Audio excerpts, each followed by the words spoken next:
你也有孩子，我也有孩子，我的饭没少做，觉也没少睡，我每天还给孩子上课啊。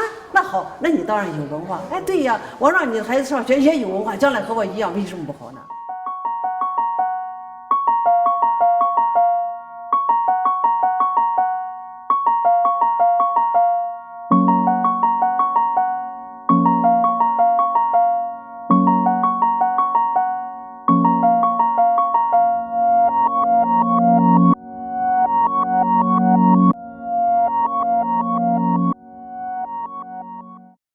那么您是什么时候走那段路的？就是1966年啊，1965年的7月份不是到腾讯吗？到每年的寒暑假放假回家一次，我们都是走着来，走着去。到了实际上我真正的文化程度只有初一。65年到腾讯学，65年的12月份，那个时候可能是10月份、11月份，这个文化大革命开始了。哦，66年。哎，66年文化大革命开始了，就到处串联嘛。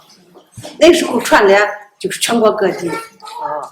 我们当时就是第一次12岁还小时候就到北京去了，在北京待了1个月串联。67年1年，68年文化大革命结束之后，人都正式开始了。当时的毛主席发出指示青年到农村去接受贫下中的再教育和培养。我们就是人是上山下乡，我们是回乡，回到我们家乡的。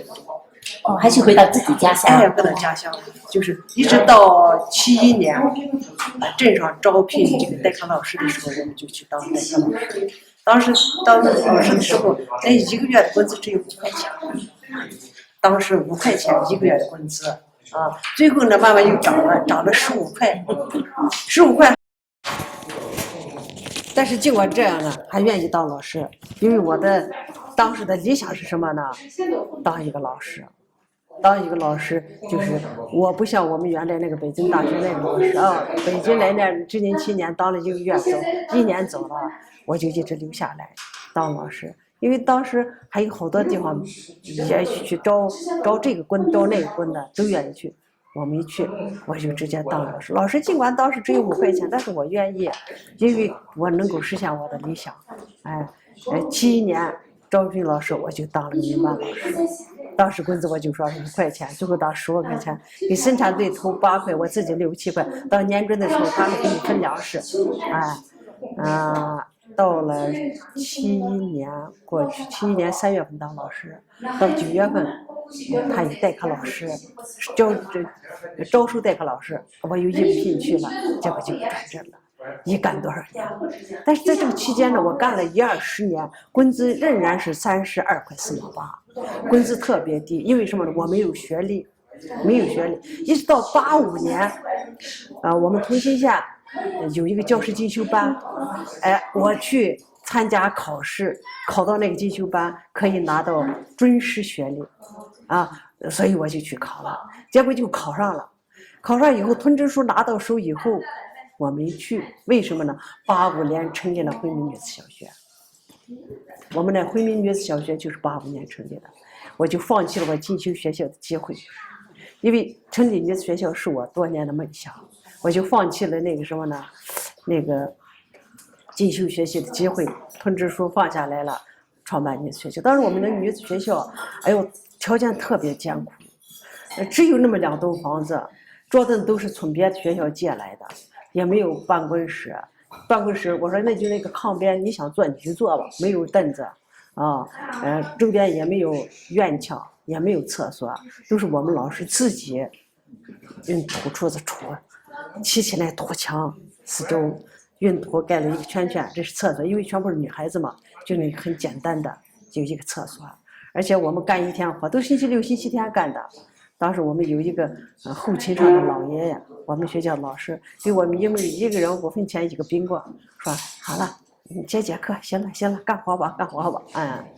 尽管那样，我平时就带着学生到那个滩里面去挖干草，运输捡花菜，将来这个干草花菜买完之后给同学们订书。进图书还有就同学们到滩里面去挖干草的时候，捡花菜的时候，还干什么呢？挖机器，栽扫帚、扫院子。我当时给孩子们说了，一人10根，你想那么多孩子，那一捆我们打扫，就这样勤快俭学，就不用花钱买了吧，哎。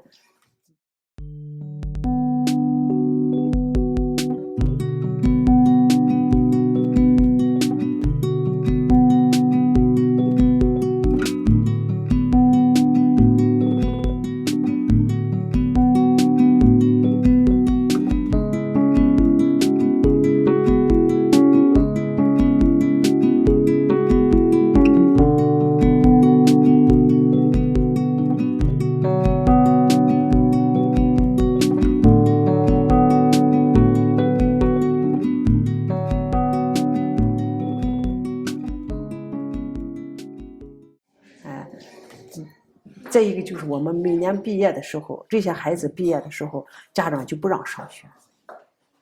你比如说有一个家长，我们的孩子到6年级的时候，他就不让上学了。他说，你孩子大了，不让上学了，放到家里面给我做饭。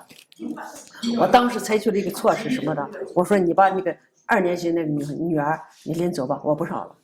说校长不要我了。当时呢，他妈妈听了以后气坏了。撵到我们学校找我说，你是共产党学校还是国民党学校？为什么不让我们孩子上学了？我当时用的激将法，就是为了把他叫到我们，叫他直接到学校来亲眼看一看。但是他来了，我的目的达到了。